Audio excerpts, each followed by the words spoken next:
So hello everyone, welcome to crack GKSSB. तो आपके computer का एक सेक्शनल टेस्ट हो चुका है, इंग्लिश का भी हो चुका है। तो आज है जीएस का आपका सेक्शनल टेस्ट, जिसमें हम 20 एमसीक्यूज करेंगे। ठीक है, तो ये 50 एमसीक्यूज की मोस्ट एक्सपेक्टेड क्या ये जितने भी जेकेएसएसबी के 2025 के आए हुए एमसीक्यूज हैं, ठीक है, तो उनका हम थोड़ा सा एनालिसिस भी करेंगे और देखेंगे कि कौन से टॉपिक से ये क्वेश्चन आया हुआ है। थोड़ा सा ज़्यादा learn with MCQ series type नहीं करेंगे इस लेक्चर को, ठीक है, ज़्यादा मतलब इंपॉर्टेंट पॉइंट्स देख लेंगे जहाँ से एग्जाम से क्वेश्चन आ सकता है। ठीक है, तो ये 20 एमसीक्यूज हम कवर करेंगे। आपको बताना है कि आपके 20 में से कितने मार्क्स सही हुए। ठीक है,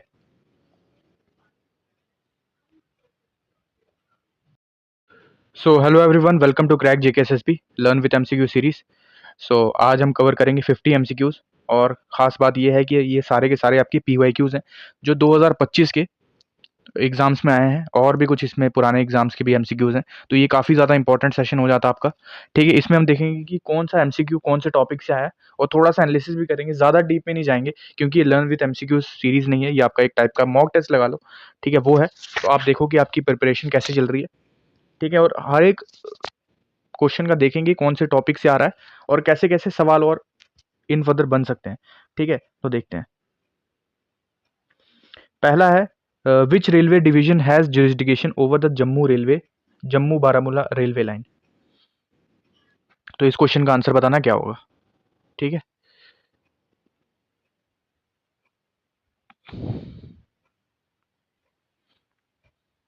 तो इसका आंसर हो जाएगा जम्मू डिवीजन, याद रखना। पहले अगर मैं बात करूं तो पहले जो जम्मू बारामूला रेलवे लाइन है, इसका जो जुरिस्डिक्शन आता था वो फिरोजपुर डिवीजन के अंदर आता था, जो नॉर्दर्न रेलवे का पार्ट है।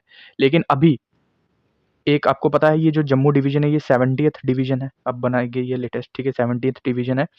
तो अब जो इसका जुरिस्डिक्शन है वो आ गया जम्मू डिवीजन में। ठीक है, ये चीज़ आपको याद रखनी है। ठीक है,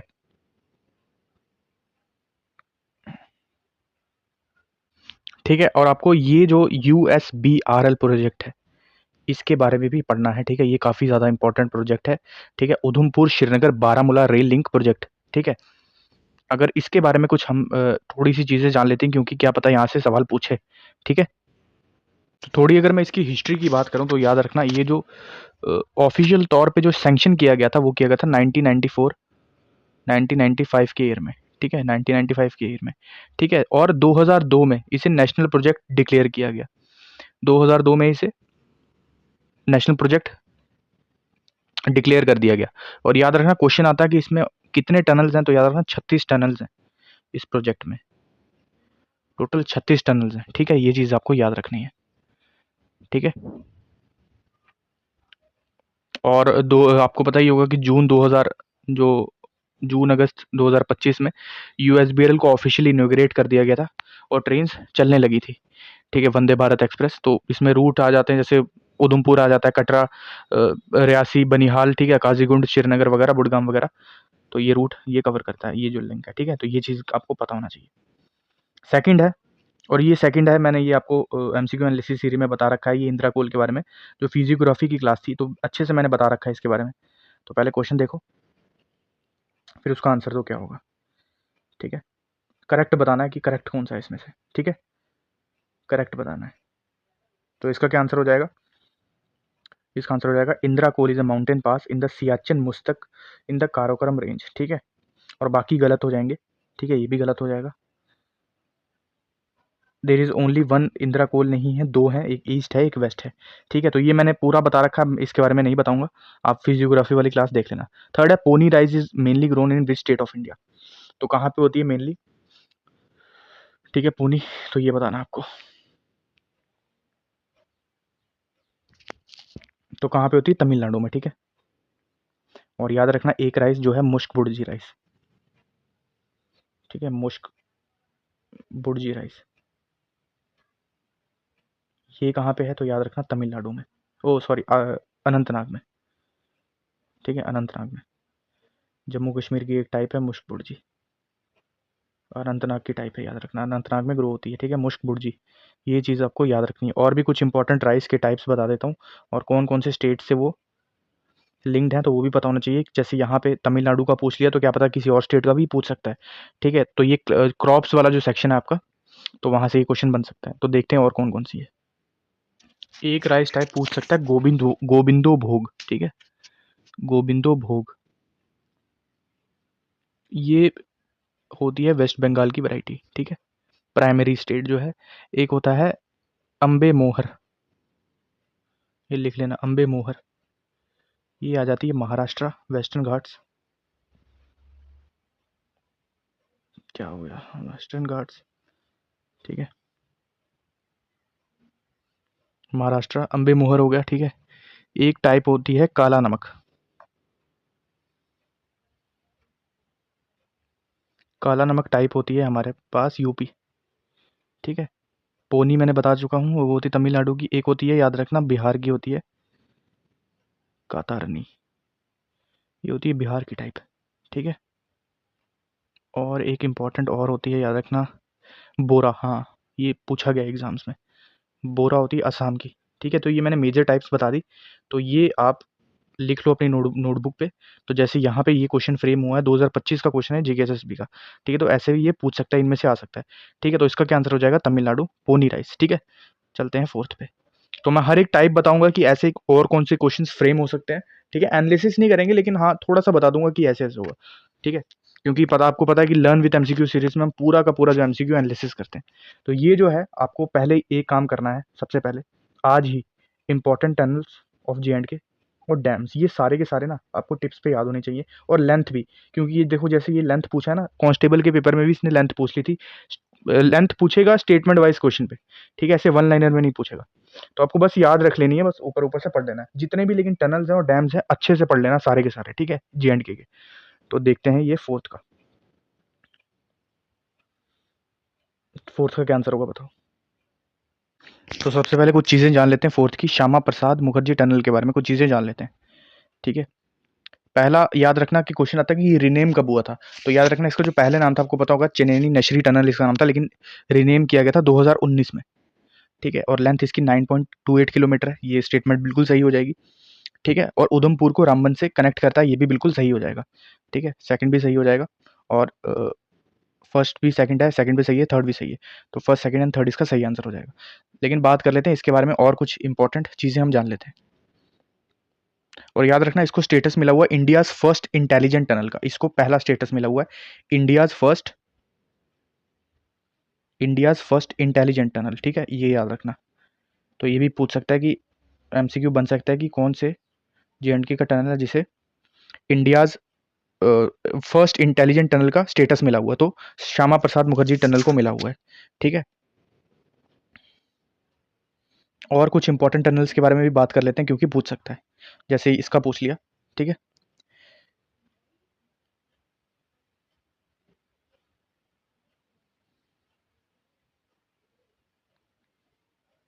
पहले बात कर लेते हैं जो अपकमिंग प्रोजेक्ट्स है। एक है जोजिला टनल, ठीक है, तो पता ही होगा आपको जोजिला, ठीक है। इसकी जो लेंथ होगी वो होगी 14.15 किलोमीटर, ठीक है। और ये कनेक्ट करेगा बालटाल को, जो श्रीनगर में है, इसको मीना मार्ग लद्दाख में, मीना मार्ग लद्दाख, मीना मार्ग लद्दाख में इसको कनेक्ट करेगा, ठीक है। और कह रहे हैं कि 2026 के मिड में ये बन जाएगा। दूसरा है जेड मोल्ड टनल, एक जेड जोजिला है, एक जेड मोल्ड टनल है, ठीक है। जेड मोल्ड टनल का क्या लेंथ है, तो याद रखना 6.5 किलोमीटर इसकी लेंथ है। और ये करेगा गगनगीर को, गगनगीर को सोनामर्ग के साथ कनेक्ट करेगा, ठीक है, सोनामर्ग, ठीक है। ये चीज़ पता होनी चाहिए, ठीक है। और एक है प्रपोज जो है चट्टरगाला टनल, चट्टरगाला, राइटिंग में मत जाना गाइस, जो बोल रहा हूँ ना वो लिखना बस। चट्टरगाला टनल जो है, ये भी अंडर कंस्ट्रक्शन है, इसकी जो है 6.8 किलोमीटर लेंथ है। और ये कनेक्ट किसको करेगा, ये कनेक्ट करेगा कठुआ को डोडा के साथ, ठीक है, कठुआ को डोडा के साथ करेगा। रूट होगा इसका जो बनी बसोली वाला है, ठीक है। तो ये चीज़ें आपको याद रखनी, इंपॉर्टेंट टनल्स मैंने आपको बता दिए, ठीक है। तो फर्स्ट इंटेलिजेंट टनल पूछ ले तो श्यामा प्रसाद मुखर्जी टनल इसका सही आंसर है, ठीक है। 9.28 किलोमीटर इसकी लेंथ है, और ये लोकेटेड है लोअर हिमालयन रेंज पे at an altitude of 1200 metre. तो फर्स्ट सेकंड थर्ड इसका सही आंसर हो जाएगा, और ये जेकेएसएसबी में आपका पूछा हुआ है, ठीक है। Chenab railway bridge in Jammu and Kashmir is built between which railway station, ये जो ट्रांसपोर्टेशन वाला आपका टॉपिक है जूनियर स्टूडेंट का, वहां से क्वेश्चन पूछा हुआ, और इसका क्या आंसर हो जाएगा, संगलडन एंड रियासी, ठीक है। Which of the following is not the major tribe of Rajasthan, important tribe से भी क्वेश्चन पूछे जा रहे हैं, तो ये ट्राइब्स और उनकी स्टेट्स, रिस्पेक्टिव स्टेट्स भी आपको पता होना चाहिए। तो इसका क्या आंसर हो जाएगा? इसका आंसर हो जाएगा गोंड ट्राइब, जो कि कहाँ पे है याद रखना, गोंड ट्राइब मध्य प्रदेश की ट्राइब है, ना कि राजस्थान की, ठीक है, मध्य प्रदेश आ जाएगा। और कुछ इंपॉर्टेंट ट्राइब्स भी जान लेते हैं और कौन कौन सी इसकी स्टेट्स हैं, जैसे क्वेश्चन बनता है, ठीक है। तो ये लिख लो। तो याद रखो, भील ट्राइब होती है एक, भील, ठीक है, भील ट्राइब होती है मध्य प्रदेश की, और गोंद भी होती है एमपी, भील हो गया एमपी। फिर झारखंड की होती है संथल, संथल मुंडा, ये सब होती है झारखंड की, ठीक है। ठीक है, भील, अब राजस्थान की जैसे भील थी, भील राजस्थान की है, ठीक है, मीना, ये सब ट्राइब्स कहाँ की है? राजस्थान की। उड़ीसा की अगर मैं बात करूँ, उड़ीसा में एक ट्राइब होती है जिसको कहते हैं बोंदा और जोंग, ठीक है, दो ट्राइब्स हैं। नागालैंड की याद रखना, नागालैंड की, नागालैंड में एक तो नागा, नागा ट्राइब, और एक होती है एओ, और एक होता है कोन्याक, ये सब ट्राइब है नागालैंड की, ठीक है।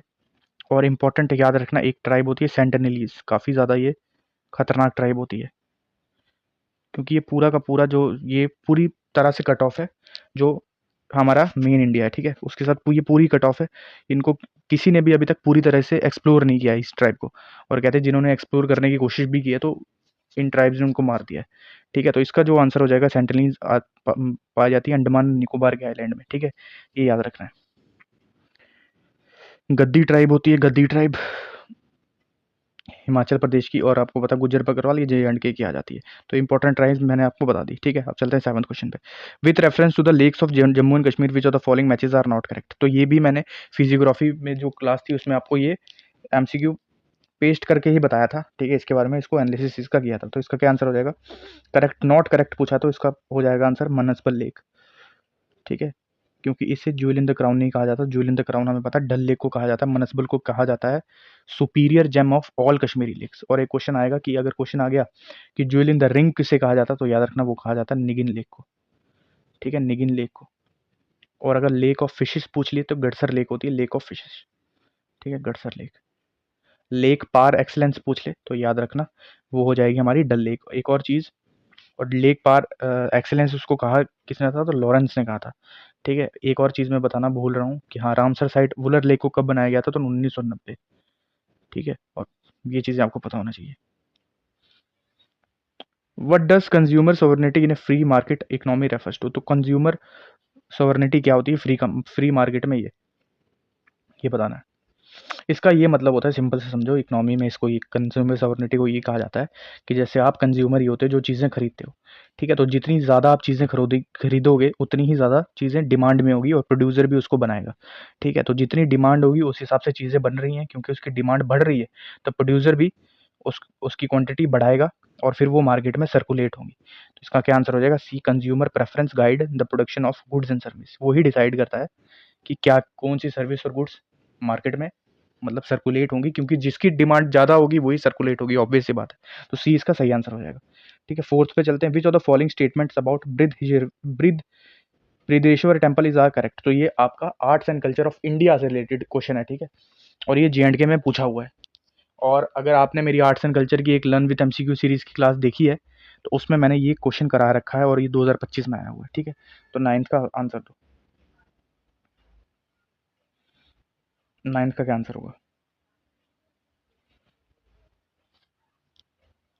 सबसे पहले कुछ इंपॉर्टेंट चीज़ें जान लेते हैं इस टेम्पल के बारे में, ठीक है। तो ये टेम्पल जो है, सबसे पहले क्वेश्चन आता है कि ये बनाया किसने था, तो याद रखना राजा राजा चोलावन ने बनाया था, जो चोला डायनेस्टी से था, ठीक है। और इसका आर्किटेक्चरल स्टाइल अगर पूछ ले तो याद रखना द्रविडियन स्टाइल में बनाया, क्योंकि आपको पता है जो मेजोरिटी ऑफ द टेम्पल्स हैं साउथ में वो द्रविडियन स्टाइल में बने हैं, ठीक है। और नगारा स्टाइल में नॉर्थ इंडिया के टेम्पल्स हैं। और ये इसको क्वेश्चन आता है कि यूनेस्को स्टेटस कब मिला था, तो याद रखना यूनेस्को स्टेटस इसको मिला था 1987 में, ठीक है, ये चीज़ आपको पता होना चाहिए। और इसका एक दूसरा नाम भी है, इसको दक्षिण मेरू भी कहा जाता है, दक्षिणा Meru.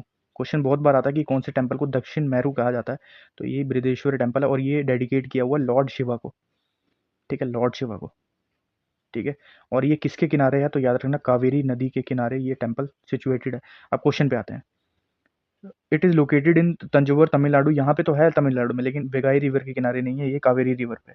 Large statue of Nandi bull carved from a single rock, ये बिल्कुल सही हो जाएगा। काली को नहीं है, लॉर्ड शिवा से डेडिकेटेड है, तो इसका सही आंसर हो जाएगा ओनली सेकंड, इसका सही आंसर हो जाएगा, ए इसका सही आंसर हो जाएगा। ठीक है, तो जितने भी इंपॉर्टेंट टेम्पल्स हैं, ठीक है, साउथ इंडिया की, उनका आर्किटेक्चर स्टाइल आपको पता होना चाहिए, किसने बनाया था, और अगर कोई इंपॉर्टेंट रिवर के किनारे पे वो सिचुएटेड है तो ये भी पता होना चाहिए। तो इस हिसाब से जेकेएसएसबी ने ये क्वेश्चन पूछा हुआ है।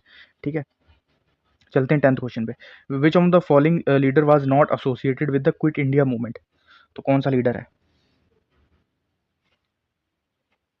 तो 1942 में जो क्विट इंडिया मूवमेंट हुआ था उसमें बी आर अम्बेडकर का कोई रोल नहीं था। ठीक है, और अगर मैं बात करूं तो अरुणा असफ अली, इनको grand old lady of independence कहा जाता है। क्या कहा जाता है? Grand old lady of independence. सीधे सीधे एमसीक्यू पूछ लेगा, grand old lady of independence. ठीक है, ये चीज़ याद रखनी है। और अगर मैं राम मनोहर लोहिया की बात करूं तो ये कांग्रेस सोशलिस्ट पार्टी के लीडर थे। ठीक है, ये याद रखना, कांग्रेस सोशलिस्ट पार्टी के जो लीडर थे वो थे राम मनोहर लोहिया। ठीक है, ये याद रखना।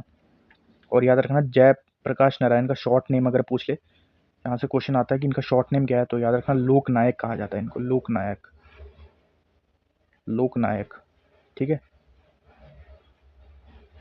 इन्होंने एक मूवमेंट लीड की थी लोक नायक ने, ठीक है, जिनका नाम था आज़ाद दस्ता। तो क्वेश्चन आता है कि आज़ाद दस्ता मूवमेंट किसने लीड की थी, तो याद रखना वो है जयप्रकाश नारायण। ठीक है, अब आ जाते हैं, ये पॉलिटी का क्वेश्चन है, वैसे जूनियर असिस्टेंट में मेंशन तो नहीं है, लेकिन चलो किसी ना किसी जगह से भी एग्जाम में तो आ ही सकता है, तो इसको मैच करना। और ये अब अगर आप जीएस के एस्पिरेंट हो, ठीक है, किसी भी एग्जाम के एस्पिरेंट हो, जीएस आपने अच्छे से पढ़ रखी है, तो ये चीज़ तो नॉर्मल है, या आंसर आपको पता होना चाहिए। इसका आंसर बताओ क्या होगा?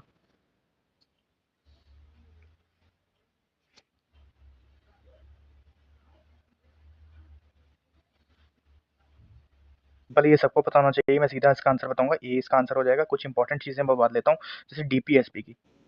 ठीक है, डीपीएसपी की अगर बात करूँ तो 36 से 51 डीपीएसपी की बात करते हैं। ठीक है, और कहाँ से लिया गया है, तो आयरलैंड से। ये चीज़ें तो सबको पता होंगी। ठीक है, और अगर मैं पार्ट 4A की बात करूँ तो आपको पता है ये फंडामेंटल ड्यूटीज़ हैं। ठीक है,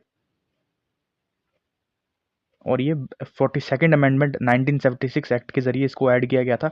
और ये जो है आर्टिकल 51A के अंडर आता है। और ये कहाँ से हमने लिया है, तो याद रखना ये हमने लिया है रशिया से, बेसिकली यूएसएसआर से लिया था। तो यहाँ पे ब्रैकेट में लिख देता हूँ, जो आज का रशिया है। ठीक है, और अगर मैं बात करूँ पार्ट 17 की, तो इसमें लैंग्वेजेस की बात है 343 से लेकर 351। और याद रखना, कई लोग ये सोचते हैं कि हिंदी हमारी नेशनल लैंग्वेज है। Hindi is not a national language, वो ऑफिशियल लैंग्वेज है जो आर्टिकल 343 के अंडर आती है। ठीक है, ये चीज़ याद रखना। ठीक है, हिंदी नेशनल लैंग्वेज नहीं है, हिंदी ऑफिशियल लैंग्वेज है हमारे देश की। ठीक है, और फिर जो हमारे पास आ जाता है लास्ट, जो है इमरजेंसी प्रोविजंस। ठीक है, जिसमें 352 जो कहती है वो कहती है नेशनल इमरजेंसी। ठीक है, 356 हमारे पास आ जाता है स्टेट इमरजेंसी। और फाइनेंशियल इमरजेंसी आ जाता है 360। ठीक है, फाइनेंशियल इमरजेंसी। तो क्या पता यहीं से क्वेश्चन सवाल आपके जूनियर असिस्टेंट के एग्जाम में भी पूछ ले। जेके से भी बड़ा अनप्रिडिक्टेबल है यार, क्या पता लिखा नहीं है और एक क्वेश्चन डाल ही दे। ठीक है, अब ये जो टॉपिक है ना, ये है साइंस एंड टेक्नोलॉजी से। साइंस एंड टेक्नोलॉजी में आप पढ़ते रहते हो केमिस्ट्री फिजिक्स, लेकिन वो करंट अफेयर से क्वेश्चन उठा के डाल देता है। ठीक है, तो साइंस एंड टेक्नोलॉजी में टेक्नोलॉजी वाला पार्ट जो है वो स्पेसिफिकली डालता है इसरो के जो भी मिशन हैं। ठीक है, इसरो ने, तो ये जो क्वेश्चन है मैंने कहा ये आपके साइंस एंड टेक्नोलॉजी का है। जितने भी साइंस एंड टेक्नोलॉजी का इंपॉर्टेंट टॉपिक है, जितने भी इसरो के एक्टिव मिशन हैं उनके बारे में आपको पता होना चाहिए, और किस किस के साथ पार्टनरशिप की है, कौन से मिशन के साथ इसरो ने, तो वो भी आपको उस बारे में पता होना चाहिए। ठीक है, तो देखते हैं ये वाले क्वेश्चन को। अब ये थोड़ा पुराना मिशन है, लेकिन अभी जो लेटेस्ट मिशन है, जो अभी आपको पता होगा, अनफॉर्चुनेटली जो PSLV C62 मिशन है वो अनफॉर्चुनेटली फेल हो चुका है। ठीक है, तो उसके बारे में कुछ चीज़ें जान लेते हैं, क्या पता जूनियर असिस्टेंट की एग्जाम है वहाँ से क्वेश्चन पूछ ले। ठीक है,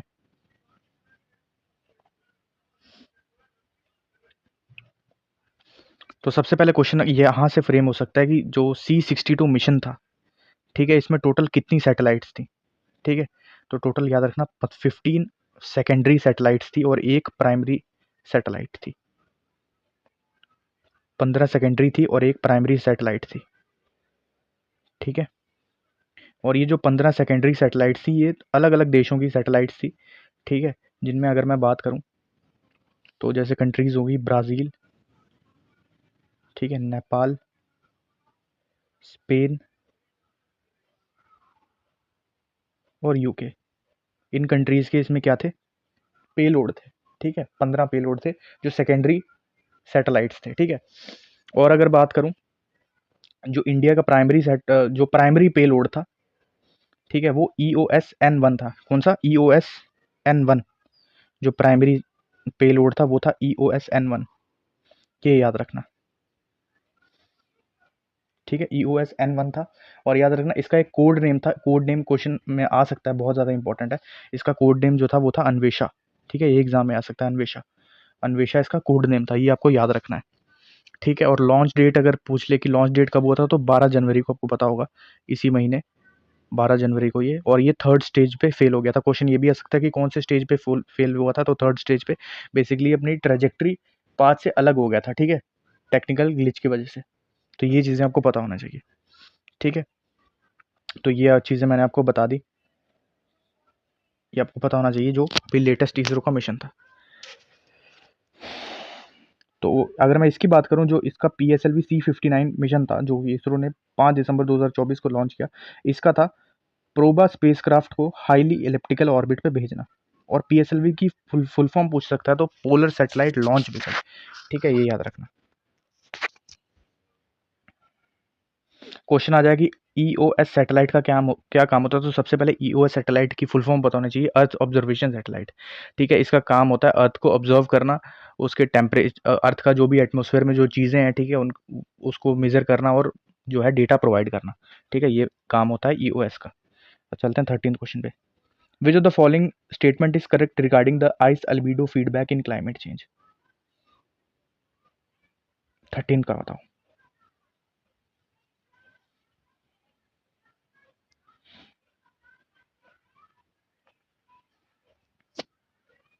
अब ये क्वेश्चन ना ध्यान से समझना क्योंकि ये इन्वायरमेंट के टॉपिक से क्वेश्चन है, ठीक है। सबसे पहले आपको पता होना चाहिए कि अल्बीडो क्या होता है, ठीक है, अल्बीडो क्या होता है। सपोज कर लो धरती पे ये एक टाइप का कोई मटेरियल पड़ा हुआ है, इस पे सनलाइट स्ट्राइक करती है, या तो ये इसे अब्जॉर्ब करेगा या तो स्ट्राइक बैक करेगा, वापस से रिफ्लेक्ट कर देगा, ठीक है। तो अल्बीडो का मतलब ही क्या होता है, रिफ्लेक्शन पावर, ठीक है। या तो वो रिफ्लेक्ट कर देगा या तो उसको अब्सॉर्ब कर लेगा। अगर वो चीज़ उसको ज़्यादा रिफ्लेक्ट कर रही है तो याद रखना उस चीज़ का जो एल्बिडो होगा वो हाई होगा, ठीक है। अगर वो बिल्कुल ही उसको टोटली अब्सॉर्ब कर ले रही है तो वो क्या होगा, उसका अल्बिडो लो अल्बिडो होगा। क्वेश्चन आता है कि सबसे ज़्यादा किसका अल्बिडो होता है, ठीक है, रिफ्लेक्टिंग पावर किसकी ज़्यादा होती है, तो वो होती है स्नो की, ठीक है, स्नो की सबसे ज़्यादा होती है। और पूछ ले कि सबसे कम किसकी होती है, अब्सॉर्ब लो अल्बिडो किसका होता है, कौन सी अब्सॉर्ब कर लेती है, तो याद रखना असफाल्ट। असफाल्ट का मतलब होता है जो काली सड़कें होती है ना, ब्लैक रोड, उसको बोलते हैं असफाल्ट। तो ये दो चीजें आपको याद रखनी है। अब हम बात करते हैं आइस अल्बिडो फीडबैक क्या होता है, ठीक है। सबसे पहले ये क्या है, एक पॉजिटिव कंसेप्ट है। अब ना क्लाइमेट चेंज में पॉजिटिव का मतलब होता है जो खतरनाक है, ठीक है। मतलब पॉजिटिव का मतलब अगर आ गया क्लाइमेट चेंज में तो मतलब वो ग्लोबल वार्मिंग को बढ़ावा दे रहा है, उसकी वजह से गर्मी इंक्रीज होगी। अब होता क्या है कि जब सनलाइट पड़ती है, ठीक है, सनलाइट पड़ रही है और यहाँ पे सपोज कर लो बर्फ़ है, ठीक है, ये बर्फ़ है, यहाँ पे मैंने बर्फ़ ट्राई की, तो बर्फ़ के नीचे ज़मीन होगी, ठीक है। अब ये क्या कर रहा है कि इसकी वजह से ये बर्फ़ पिघलना शुरू हो गई है, ठीक है, आइस कैप मेल्ट होना शुरू हो गई है, ठीक है। और ये जो सरफेस है ये ऊपर आ गया। अब सूरज की रोशनी और ये जो है ये सरफेस डायरेक्ट कांटेक्ट में अब मैंने क्या बताया था आपको कि ये जो ज़मीन होगी ये क्या करेगी, इसको अब्जॉर्ब करना शुरू कर देगी। तो जैसे ही अब्जॉर्ब करेगी तो क्या होगा, अर्थ जो गर्मी है वो ट्रैप हो रही है, ठीक है। ट्रैप होने की वजह से क्या हो रहा है, टेम्परेचर जो है वो बढ़ रहा है, गर्मी इंक्रीज हो रही है, ठीक है। तो यही क्वेश्चन में पूछा हुआ था कि which of the following statement is correct regarding the ice albedo feedback in climate change. तो ice albedo feedback result in higher solar energy absorption when ice cap melt. जब आइस कैप मेल्ट हो जाता है तब क्या होता है कि वो ज़्यादा सोलर एनर्जी अब्जॉर्ब कर लेती है, मतलब ये जो ज़मीन है वो अब्जॉर्ब कर लेगी। तो आई होप समझ आया होगा, ठीक है। क्वेश्चन अगर आ गया कि सबसे ज़्यादा अल्बिडो किसका होता है, तो याद रखना स्नो का होता है, वो सबसे ज़्यादा रिफ्लेक्ट करती है। और जब पूरी तरीके से रिफ्लेक्ट कर देगी, लेकिन कभी ना कभी तो ऐसी स्टेज आएगी ना कि वो पिघल जाएगी, फिर पिघल के नीचे क्या होगा, ज़मीन, और वो जो ज़मीन होगी वो ऑब्जॉर्ब करना शुरू हो जाएगी, जिसकी वजह से गर्मी जो है वो इंक्रीज होना शुरू हो जाएगी। आई होप ये चीज़ आपको अच्छे से पता हो चली होगी, ठीक है। क्वेश्चन यही सिंपल ये भी आ सकता है कि किसका ज़्यादा है, तो स्नो का है, और लो अल्बिडो किसका है, तो याद रखना असफाल्ट का, जो काली रोड होती है वो, ठीक है। जो बिल्कुल एकदम टार ब्लैक होती है ना, बिल्कुल ही ज़्यादा, तो उसका सबसे लो अल्बिडो होता है, ये चीज़ याद रखना, ठीक है। 14th की अगर मैं बात करूँ तो ये तो सिंपल है, कौन सी फर्स्ट न्यूलिथिक साइट थी इन कश्मीर, ये सबको पता होगा, तो इसका आंसर हो जाएगा बुरज़होम थी, ठीक है। Which sector is the primary contributor of J&K, Jammu Kashmir की इकोनॉमी से क्वेश्चन है, तो कौन सी, इसका क्या आंसर हो जाएगा, सर्विसेज, ऑलमोस्ट 70% जो है, ठीक है। जो J&K की 70% जो पॉपुलेशन है वो एग्रीकल्चर पर डिपेंड करती है, लेकिन GSDP इकोनॉमी में सबसे ज़्यादा जो हिस्सा होता है, याद रखना, वो सर्विस सेक्टर का होता है। इसमें पूछा हुआ है कि इकोनॉमी पे कौन सा मतलब कंट्रीब्यूटर है, तो इसका आंसर हो जाएगा सर्विसेज। लेकिन 70% जो पॉपुलेशन है वो किस पे डिपेंड करती है, एग्रीकल्चर पे, ठीक है। लेकिन अगर पूछ ले इकोनॉमी में सबसे ज़्यादा हिस्सा किसका है, तो सर्विस सेक्टर का है, जिसमें टूरिज्म सबसे मेजर सेक्टर आपको पता है, ठीक है। इनका 50 से 55% जो है कंट्रीब्यूशन रहता है जम्मू कश्मीर की इकोनॉमी को। और ये JKSSB में पूछा हुआ सवाल है। 16 पे चलते हैं, ये मैच करना है, ये आर्ट्स एंड कल्चर का क्वेश्चन है, ठीक है। मैच द फॉलोइंग से,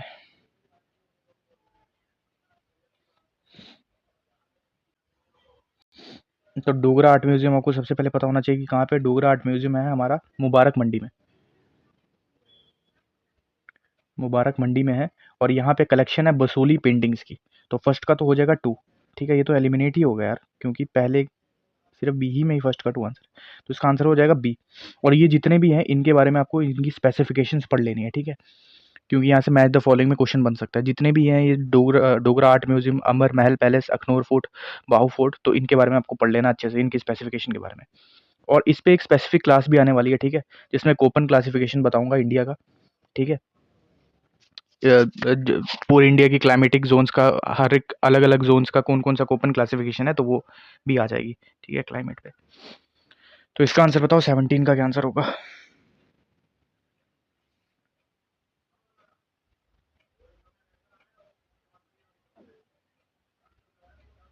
तो हमें पता होना चाहिए कि जो DFB है ये कश्मीर वैली का है, और ये है ह्यूमिड कॉन्टिनेंटल, ठीक है, जिसमें आ जाएगा कोल्ड समर। ह्यूमिड कॉन्टिनेंटल होता है कश्मीर का DFB। और CWA किसका होता है, याद रखना, मॉनसून सब ट्रॉपिकल, मॉनसून सब ट्रॉपिकल होता है, और ये होता है जम्मू रीजन का, ठीक है, जम्मू की जो लोअर प्लेन्स होती हैं उसका, ठीक है। और फिर हमारे पास आ जाता है DWD, जो होता है लद्दाख का, ठीक है, ड्राई विंटर। तो क्या आंसर हो जाएगा इसका, इसका आंसर हो जाएगा बी, ठीक है। DFB आ जाएगा कश्मीर का, सेकंड CWA का जम्मू, और DWD का आ जाएगा लद्दाख, ठीक है। और ये टॉपिक ज़रूर देखना जब मैं इसकी वीडियो अपलोड करूँगा, ठीक है। उसमें सारे इंडिया के जो क्लाइमेटिक जोन्स हैं उसका हम कोपन क्लासिफिकेशन पढ़ लेंगे। 18, which what is the scientific name of the Himalayan brown bear found in the higher reaches of J&K। तो हिमालयन ब्राउन बियर का साइंटिफिक नेम बताना है, क्या होगा।